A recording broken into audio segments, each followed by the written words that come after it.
Hi, welcome to another exciting episode on the Untold Alternatives podcast. I'm your host, Christian Ibere. Please remember to subscribe to this channel, like and share this video.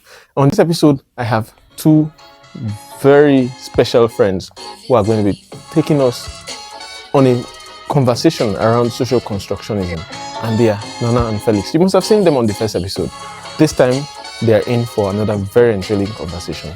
We live in a world where there's so much inequality, and there's so much discrimination, ideological ones and what have you. And at the same time, there's so much race to balance these gaps, so much effort, so much investments to balance these gaps.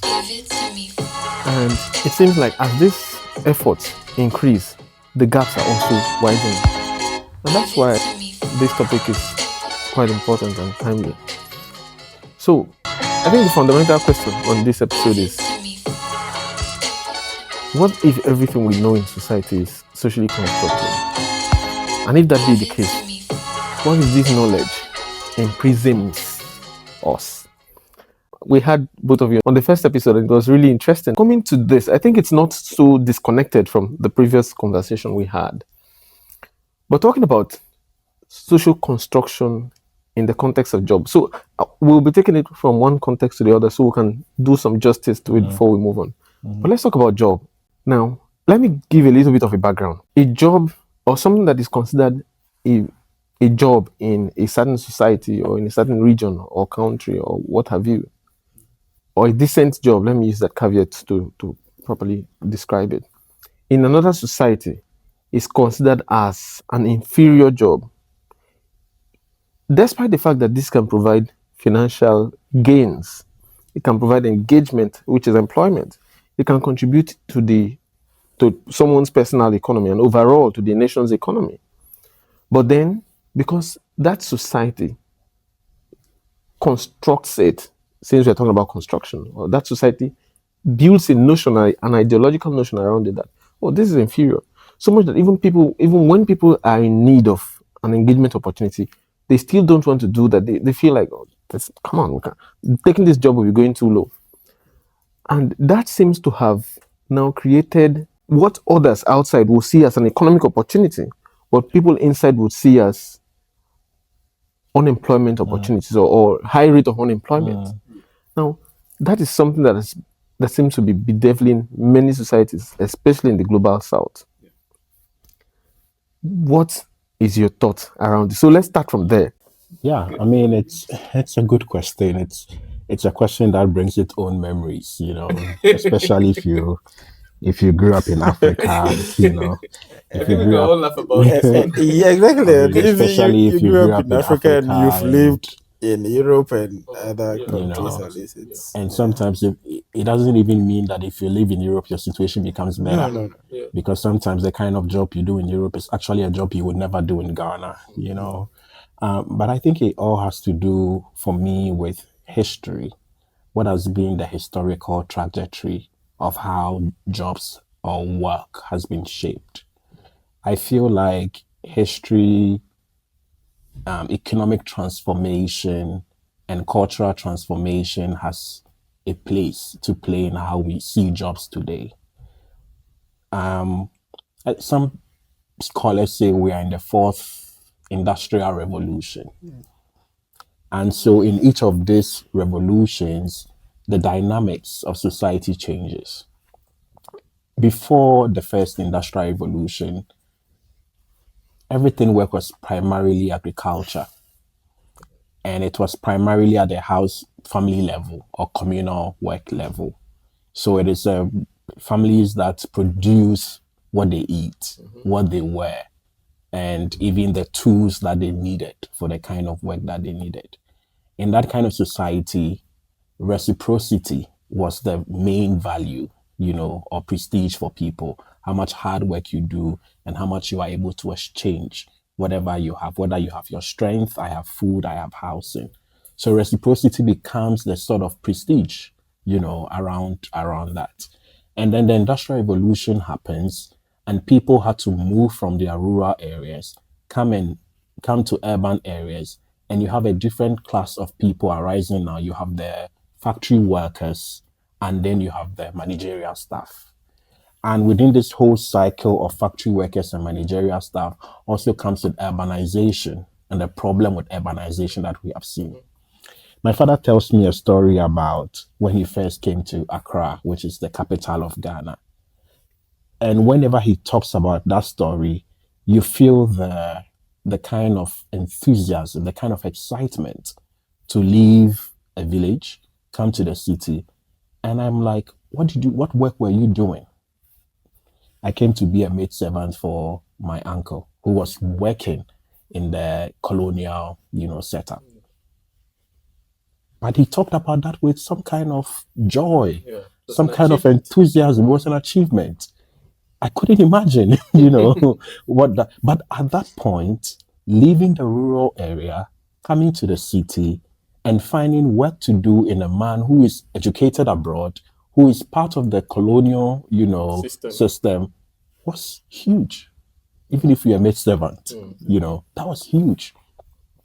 Then we come to the second stage, which had to do with probably, I would say, like more of the industrial, but this time a higher level one, where machines were refined, productions were refined. And here again, you have farm laborers and you have the technical stuff. So things became more specialized. And so you have engineers and, specialized people. Everybody's wanted their child to be an engineer because they were the ones controlling the affairs. And I think the third stage probably should be technological, the technological stage where now, again, more specialization, more technology. What do you want? What does society see as prestige? People working within the system.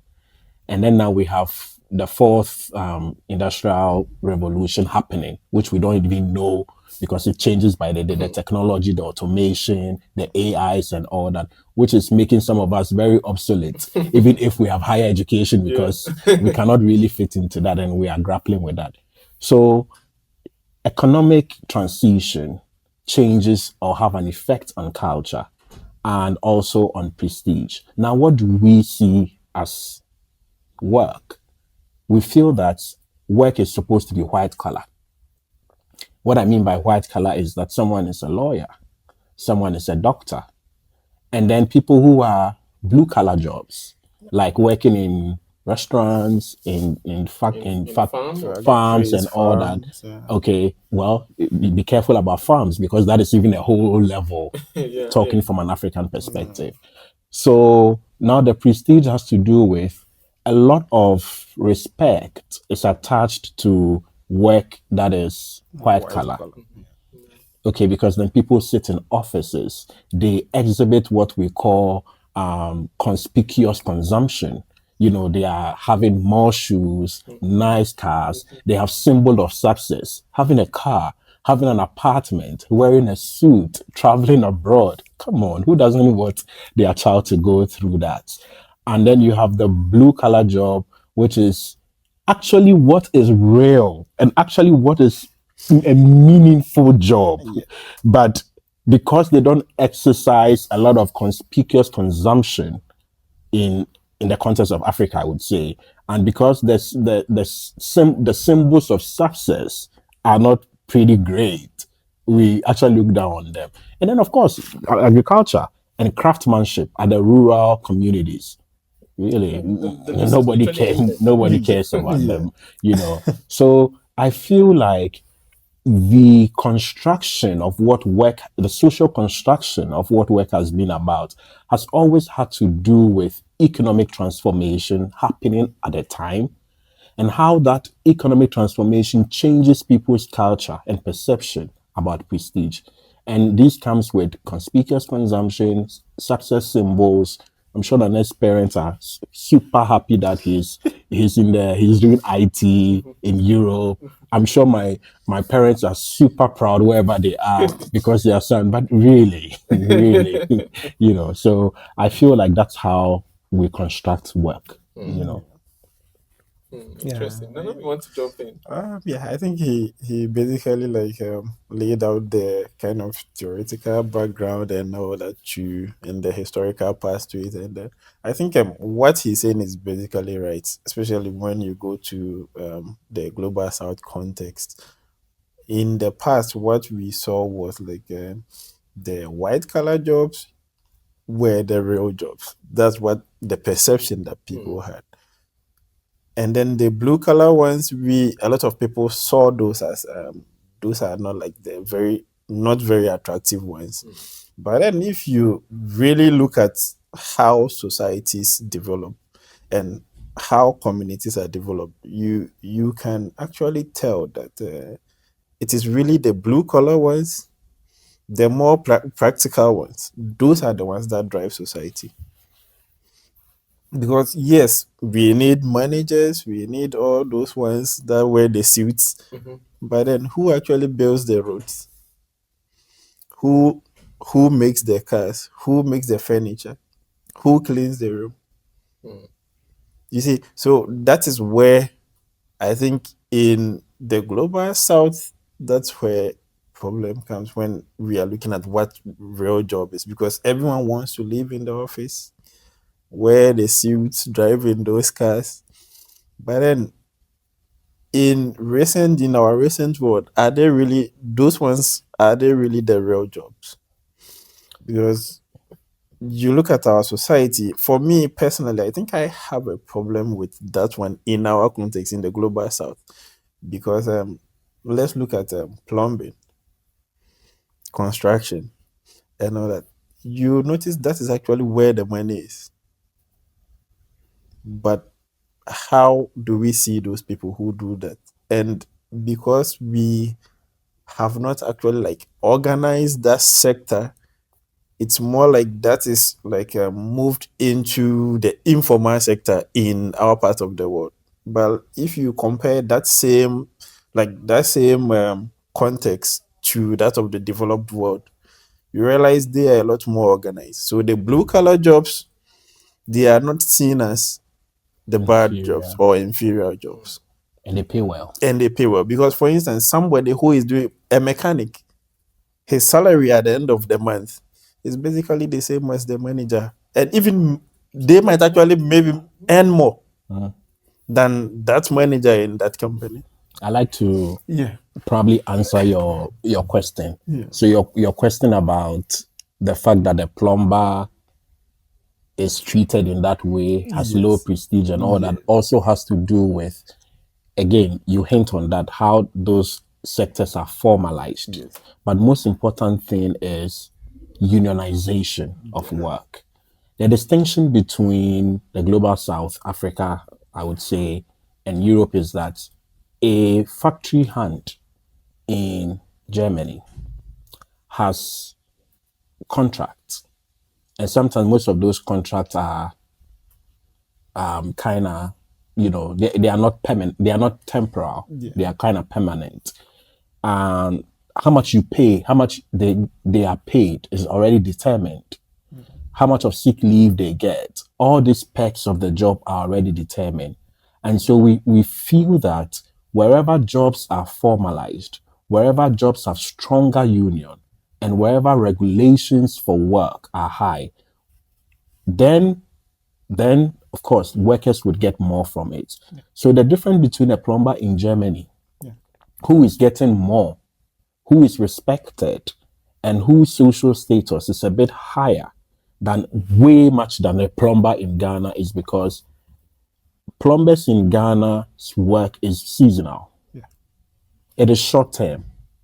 It is contractual. And it's not formal. It's not formalized. And there's no kind of unions to be able to engage in, pay rise and all that. And so until and unless jobs become formalized, until and unless we have some kind of added qualification for people who do those jobs, until and unless we can determine pay, we can increase the contractual arrangement for those kind of work, then they will be seen in that kind of inferior position. But the issue to raise also is, in fact, if you look at people working in those sectors, they actually do way more. And there's actually more potential in that sector. there's actually more jobs, like More more jobs. opportunities in that sector. Yeah, than compared white collar to job, white-collar which jobs. is Exactly. becoming hard to find. Everyone know. needs a plumber every day. Yeah, I think Yeah. this is super interesting because what you guys have literally laid out is that we can mop up unemployment opportunities if we learn to organize those Yeah. sectors that we have seen as the informal sector. In my view, we don't even necessarily have to, of course, some you have shared some highlights or some insights around this. But if I just want to add a caveat to it, that sometimes some people have a problem with formalization. So my view is that if formalization is even the problem, we don't even have to necessarily formalize it, but we can organize it to create indeed employment opportunities and become a useful contributor to the national economy and to even, first of all, of course, to the individual economies and then the national economy. At the end of the day, when you look at unemployment figures for most of the advanced or developed countries, you see them running very low, single digit unemployment figures. But you look at countries in the global south, especially Africa generally, most of them are running in double digits, even some of the biggest economy in Africa. And then if you look critically, I think you've laid some background Yeah. around why these things are so. When you look only at the economics side, you would, be wondering what's happening. But then indeed there are many, many engagement opportunities which Nana has reeled out. And those are the opportunities that I think constitute the fundamental building block to the economy. Because, for example, plumbers, um, factory workers, cleaners, those are the guys that get the job done. For example, if you have, we have very big universities in that side, big campuses and all of that, you need cleaners to keep those buildings clean and you need those infrastructures going. But if your perception of cleaning Yeah. or plumbing or driving, for instance, is that these are inferior jobs, then we have a fundamental problem. Then that also drives people away from that. Yeah. Then, I mean, you even talked about qualification. Yeah. I'm a little I mean, bit talking skeptical about around that. qualification is not really about kind of a formal Yeah. whatever qualification, think- but a sort of, I don't know if I can just finish. Yeah. A sort of qualification where people are people are recognized for the skills they have. Oh, I'm just going to make this point when you mention universities. I think formal education hasn't also helped much. How many people really go to the universities and what courses do they do? That's all about And you the and I, social when construction, people, though. and you and I, when people were going to technical schools and all that, I mean, imagine that in class or career days when people come to say they want to be plumbers in future, they probably would have to stop the school, you know. Yeah. And so you have a lot of people who graduate with psychology degrees, with political science degree, and they are hoping to find work in those kind of formalized settings. So again, it's the expectation that society places on them that reproduces who they are, and they want to keep living in that kind of space, you know. Yeah. So you see, the problem is, I think we cannot, like you said, we can organize it, but then if we don't really formalize it, like there will be a problem. Because just like you mentioned, in Europe, when they talk about unemployment rates, you see lower figures and all that. Even like how these figures are actually obtained on its own, for me, in the global south is problematic. Because here, since it's formalized, if we are looking at people who are working, there is a database you can access that oh, okay, this one works for that company, this one works for that. In Africa, for instance, there is this plumber who will live next to you or live next door. If you need a plumber, you just call somebody comes to fix. The question is, if you want to get data for those kind of people that are working in Africa, how do you find it? Because the only database or whatever you can get would be maybe from a formalized source, the governments, the companies, and all that. But then all these people that are there, if you ask them, even they themselves, a lot of them might lie to you and say they don't have work. Yeah, I think that's interesting. I was Yeah. going to say that, Yeah. and it's Yeah. still about the social construction. Construction, Because exactly. people feel like Yes. they don't want to be associated with some kind of job because of the way The society way sees exactly it. sees it. I don't think Well, the way society sees it is one part of the problem, and the seasonality of finding job becomes another problem. For instance, if you are dealing with people whose work is seasonal, even gig economy, okay, it's if you take someone who is into gig economy and you ask the person, what do you do? He probably will say he's unemployed at that moment because no gig has come. If you go to Africa and you ask those people who have the skills and who have the work, whether they are employed, being gainfully employed means that there's a source of regular income. When you don't have a source of regular income, when your income is erratic, you the season determines how much you get. Then, of course, at that moment, you are not employed. So they are saying they are not employed, not because it's not always the situation where it's not always how society looks at them. That's why they say they are unemployed. But it's because at that moment, the erratic nature of their job, the kind of seasonality of their jobs would mean that they are not really employed. Great. I think that's a fantastic perspective. That's great.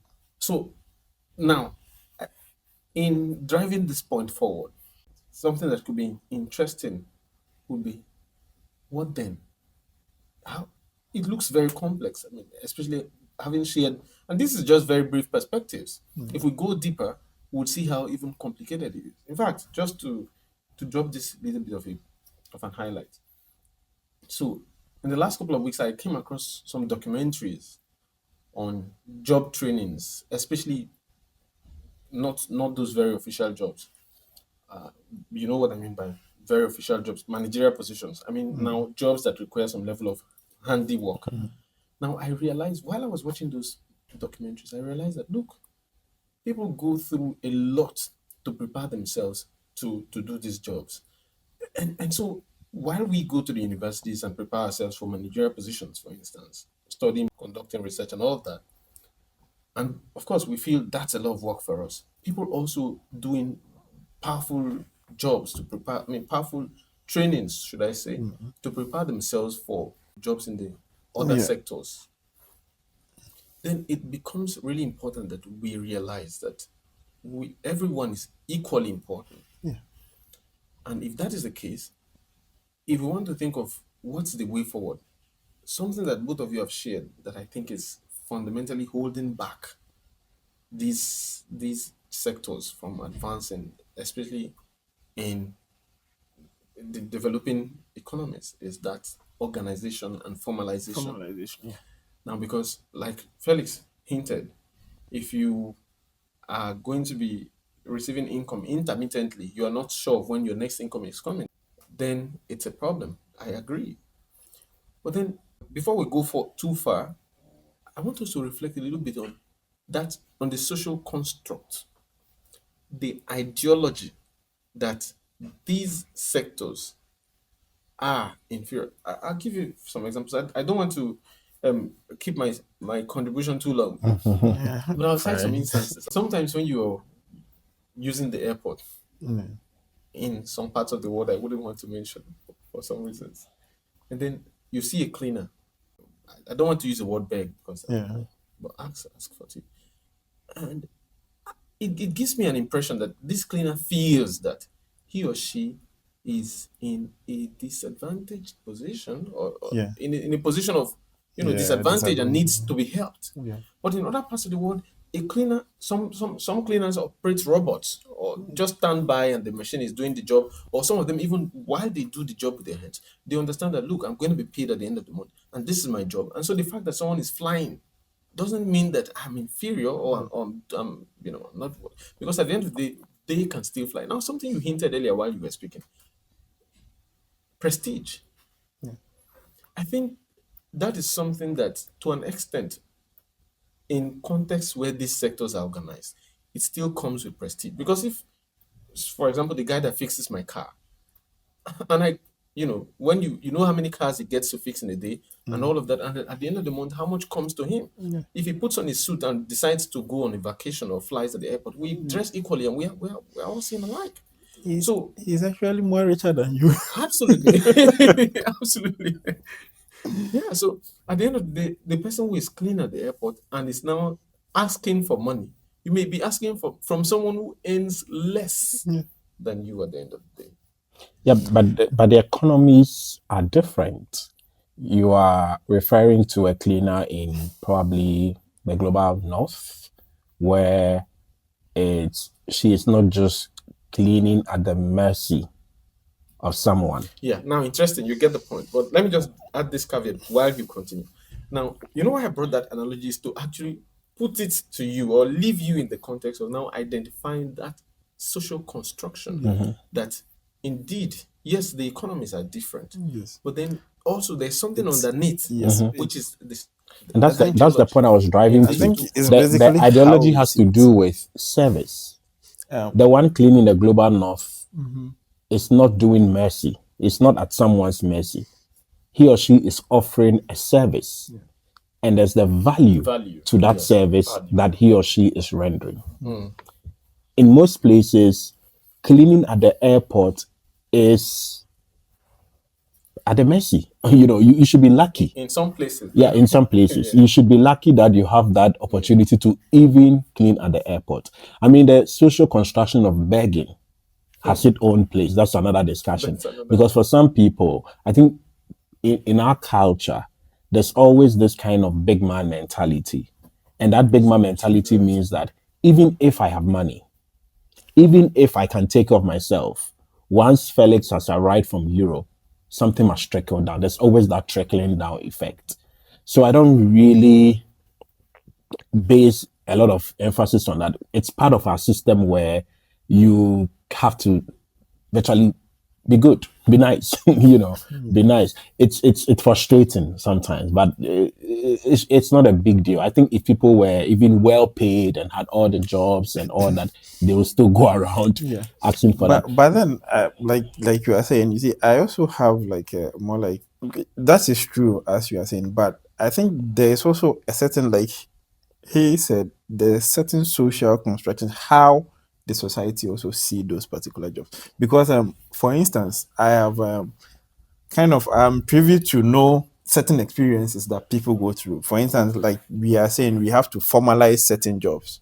And what I experienced was more like in the security field, where now there are, you know, in the past in Ghana, we would say we call people quote watchman, that's security, private security kind of. But now you have companies that actually organize it, people, and then if you need a security person, you go to the company. Exactly. The company posts people there. Yeah, great. Great. Good analogy. Yes. So this is to formalize it. But then you get into it and you realize there is still that same societal mentality. See, I have experienced one where a company contracted a different company to provide security and is paying huge sums. Let me not mention the sum, but then let's just for clarity or purposes of illustration, let's say maybe the company was paying somewhere like maybe 3,000 Ghana cedis or 2,000 Ghana cedis to the organization, the security company, to provide security. And the security company has posted somebody to go to this particular organization and then provide the services. But then you find out from the person that is posted there, and the person is receiving almost just about 400 or 500 Ghana cedis. That's less than 20. We From less than 20. So you are being paid about 2,000 or 3,000 to the company, but the person that is posted there is receiving 500. So the question is, if not, and then when you query, they put it as administrative charges and but all that. But the point is that you just take one aspect of reforms and say you have become organized, having a company. But the social embeddedness of how much you pay, of how much prestige your workers get, you haven't tackled that. Yes. So people just take the step of saying that, okay, once we're a company, once you wear uniform, people just slap some values and whatever on their wall. We have become formalized. Yeah, That's not the point. That's where I'm I'm pointing the fact of the social construct. Although we've put the organized part, but then the social element is still in there operating. But that social element is not on the side of the worker.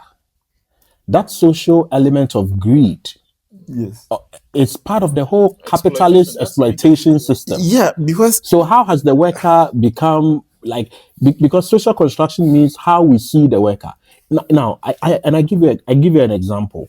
I have seen people who have left the university, who have gone into bakery. Yeah.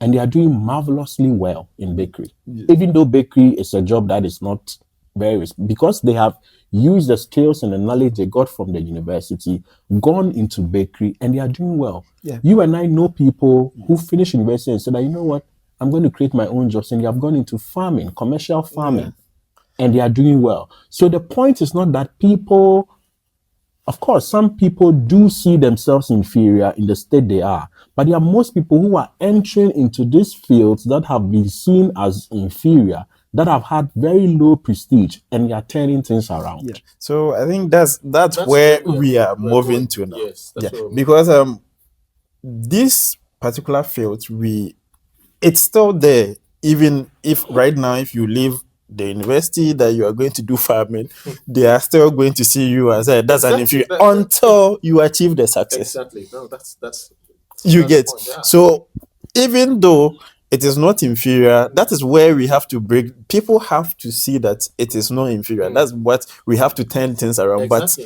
But as it is now, even when you leave and you go and do it until the success comes, it is still going to be seen. I think it's a little bit of a very complex challenge, because now it has even crept into universities. Discrimination, degree discrimination. Yeah. What did you study?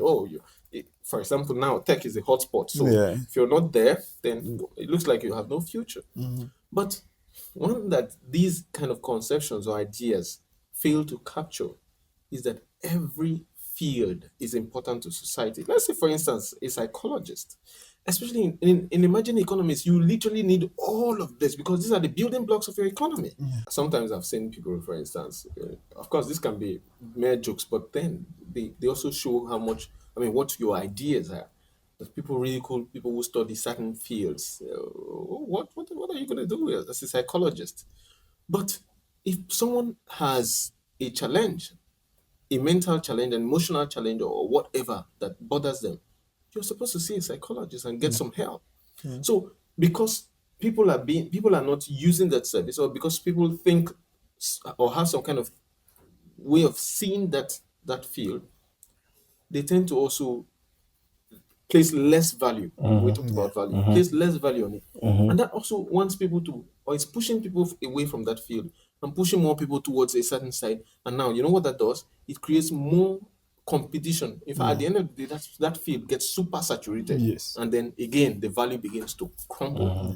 So because I think you look at our university setting in the global south, and you can actually even just compare the sizes of like the people that enroll in specific courses. You will notice that there are certain courses that have a whole lot, although there are a lot of factors that contribute to it, actually, basically. But then, mostly, I think people feel like, let's just go to this course because that is what they see as, superior. And people are pushed a lot more towards those things. And I'm from Ghana, and we used to have like these polytechnics that were mostly technical. Yeah, technical. They give technical training. In fact, they were excellent. Now,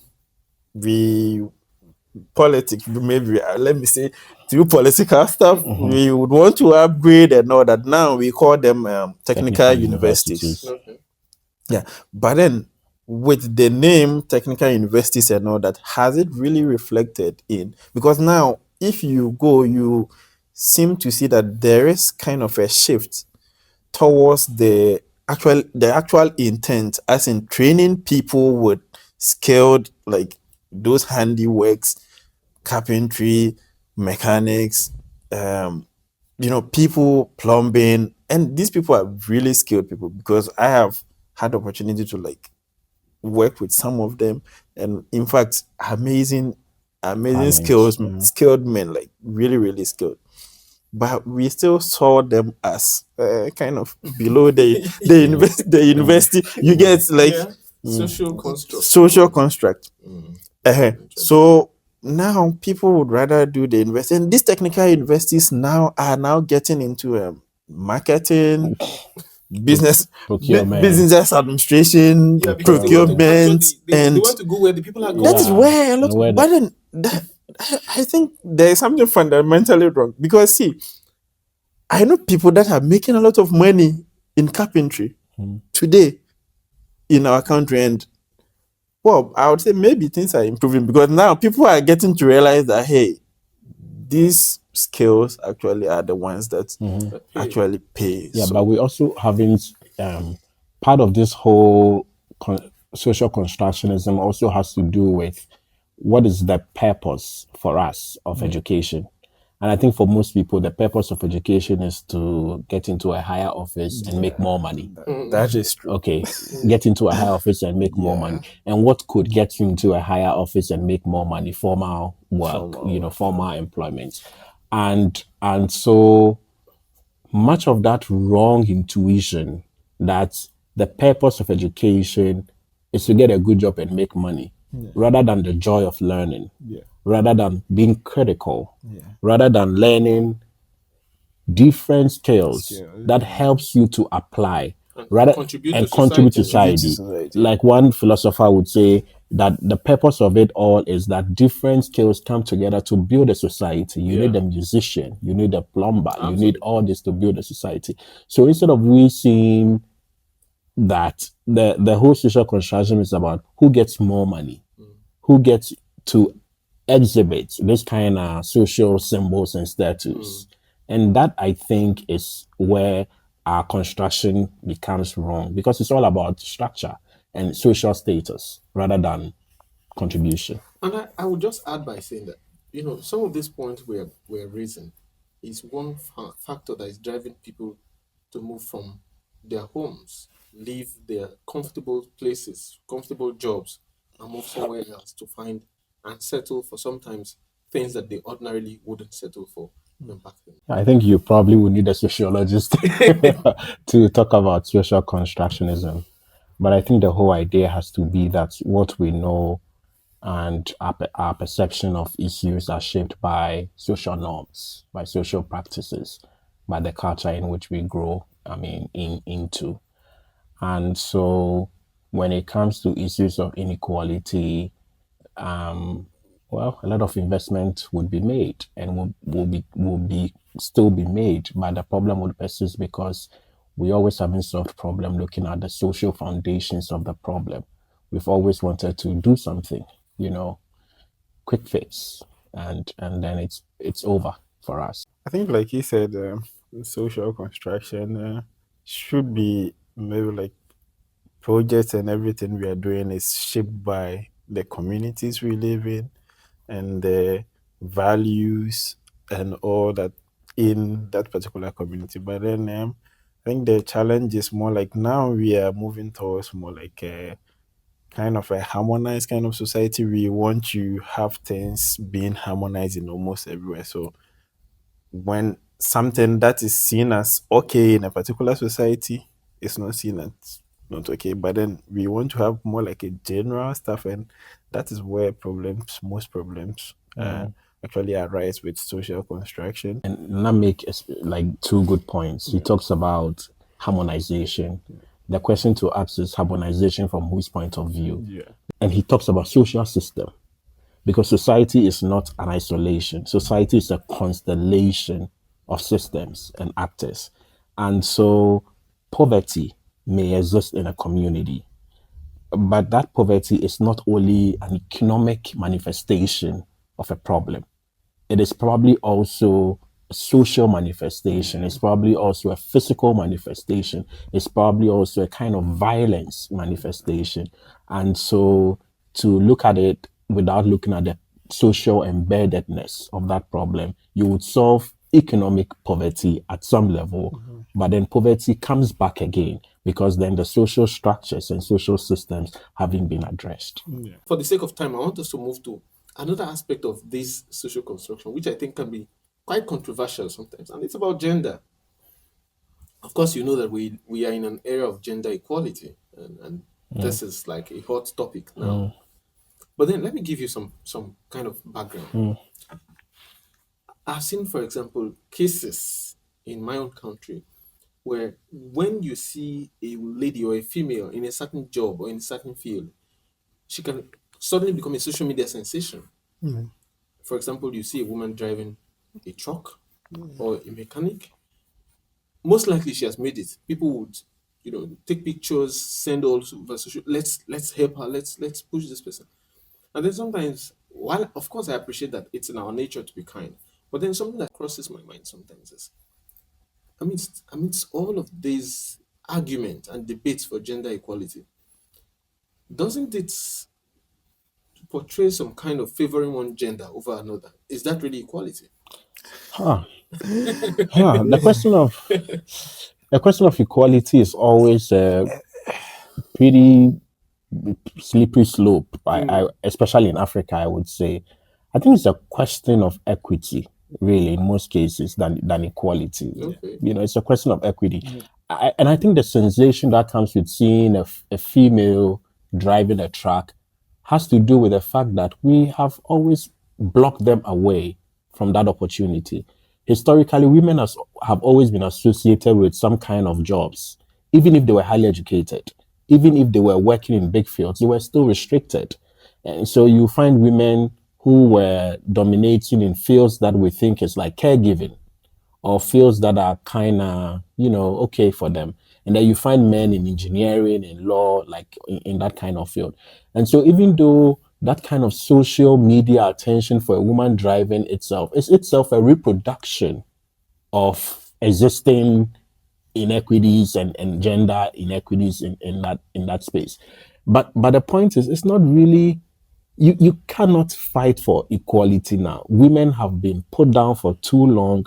Women have been separated from the corporate world for too long. Women have been kept in the kitchen for too long. And so the justice aspect of it must be equity.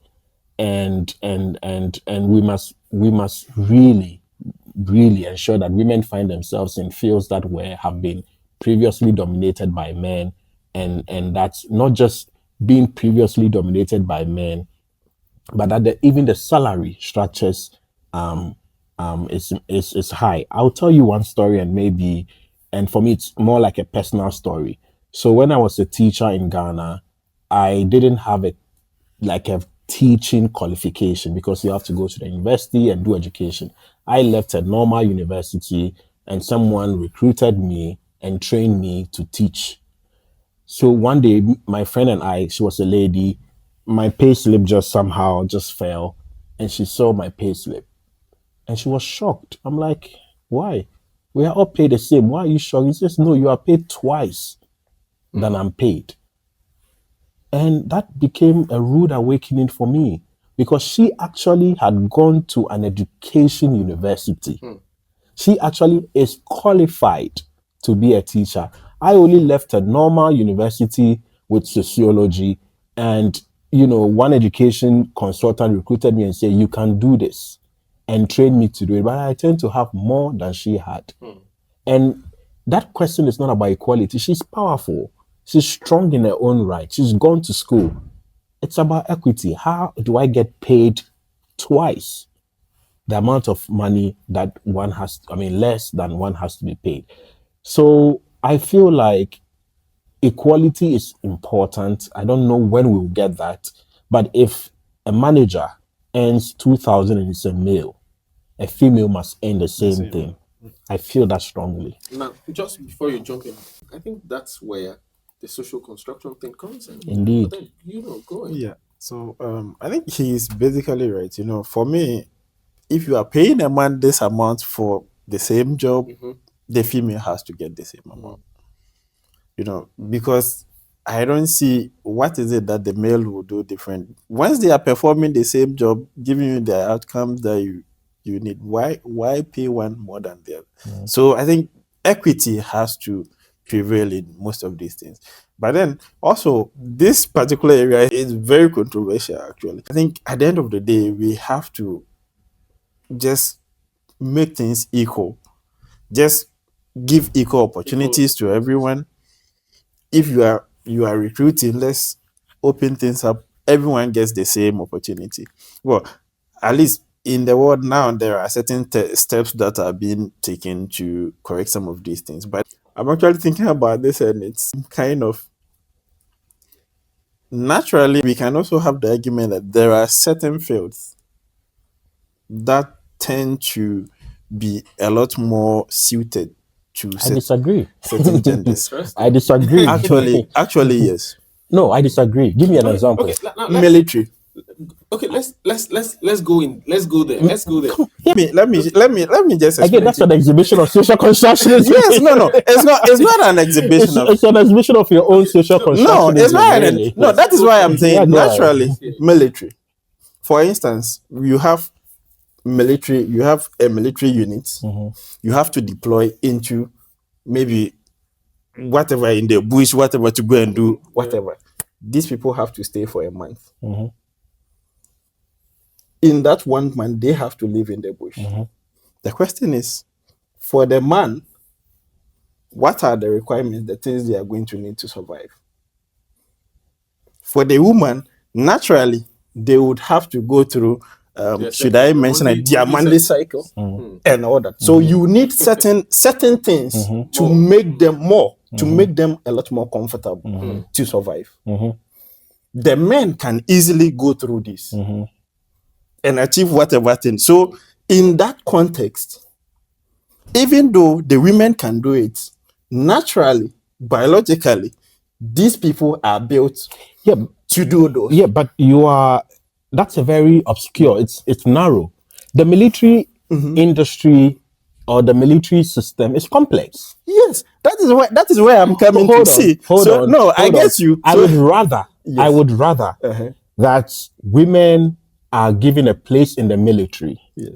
And then they can find for themselves where their limitations are. For instance, No, that is hold on. now naturally No. acknowledging the inequality. Exactly. No, You say- no.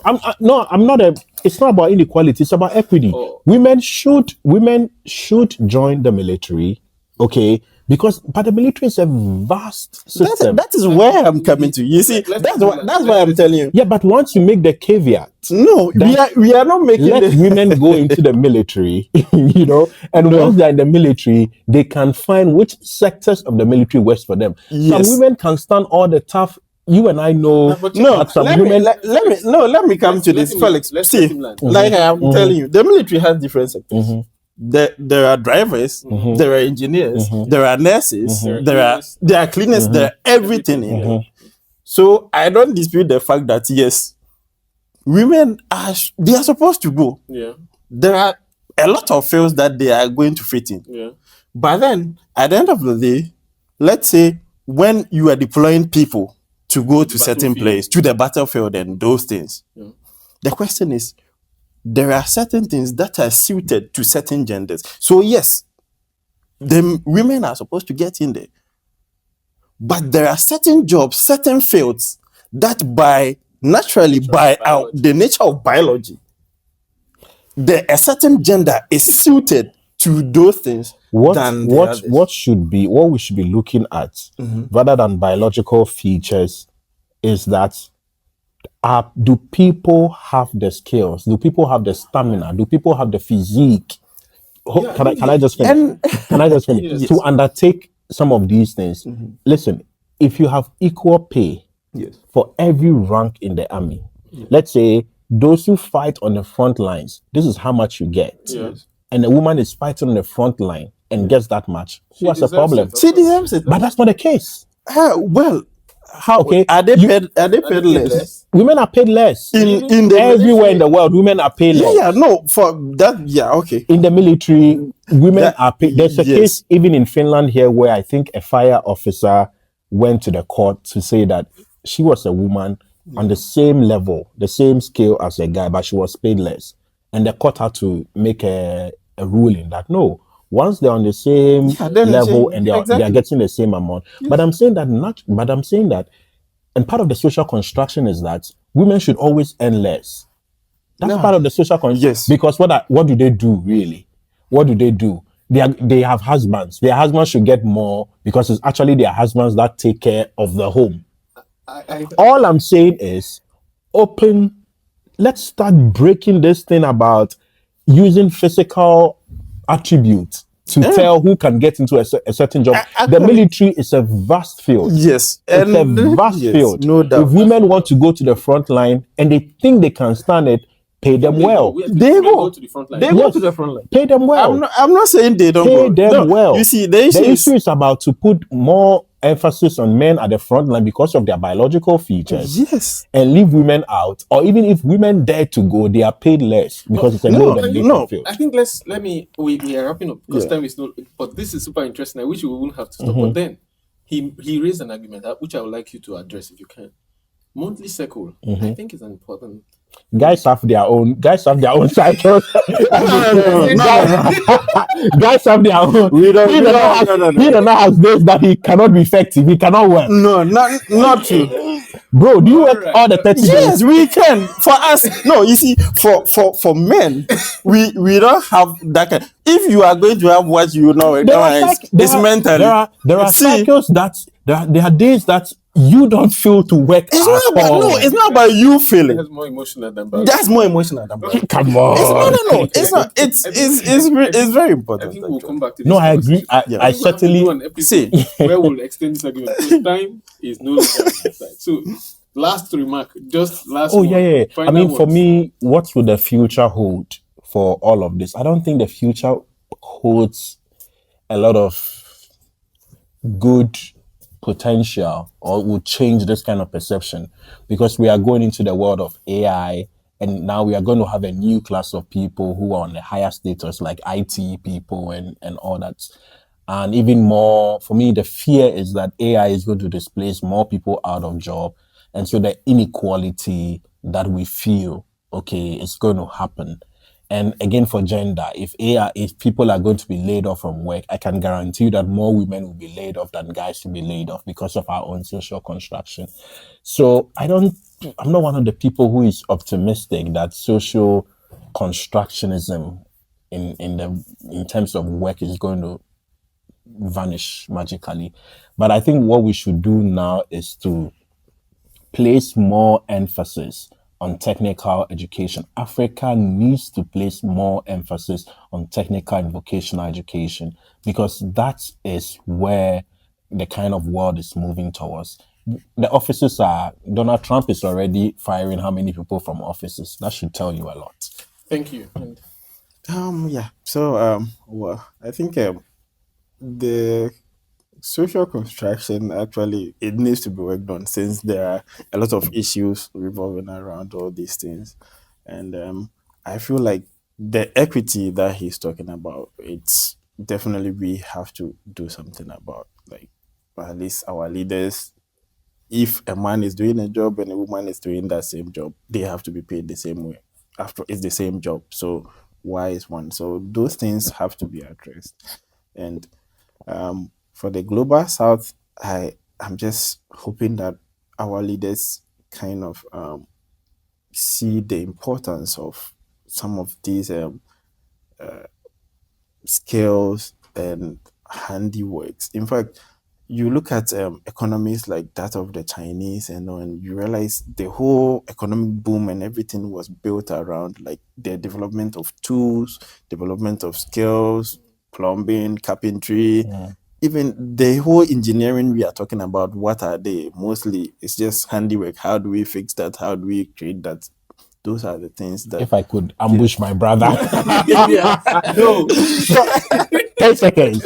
If we feel that women's biological whatever and the fact that they will give birth and take maternity leave and all that is a problem for us, don't forget that women they contribute to society. They bring more children, and so there's a social significance for that. Take note of that. Thank you. Yeah. I think that is actually very important. But then, like I said, mostly these are companies. These are organizations that are working. They are mostly, I think, when you look at them, these capitalist kind of stuff, they are looking at the profits and how much am I making. So but society needs those are exactly those are some of the things that actually kind of limit these social construction kind of stuff, because now people are employing and they are looking at, okay, this one will be taking maternity leave and all that. And don't forget the second shift. Don't forget that women do second shift. They close from work and then come home and do more work. So, but then I think I like we should count all this. Some economies are. I think we're going to have another episode where we'll talk about these things. Maybe drive more into the gender side. Yeah. But I think anyway, some economies are doing more. They are trying to solve it. Because in Finland, I know you can take paternity leave also. At least you should sit home, let your wife also go and work. If you go and take paternity leave in Ghana, that's they are going to slap you there. In fact, let's make the world equitable for everyone. At least it doesn't gender whatever. Let's respect hustle. Everyone's hustle, really. And in Africa, those of us in Africa, in fact, let's look towards more like practical stuff, like the carpentry, the engineering, those farming. Actually, that's it has always been our backbone. But then now we kind of have shown that way. So let's focus on those things. I think if we do, our economies will be amazing to develop way faster than where we are going now. So, wow, it's been a fantastic one. Thank you very much for coming. I think we're going to have another episode when we will revisit this topic extensively. But on this note, I'd like to bring it to a wrap. And thank you for coming. And also thank you for being there. Please remember to subscribe to this channel. Let's know your thought in the comment section. And also share this episode. Thank you, and we will see you on the next one. Bye. Bye. Give it to me.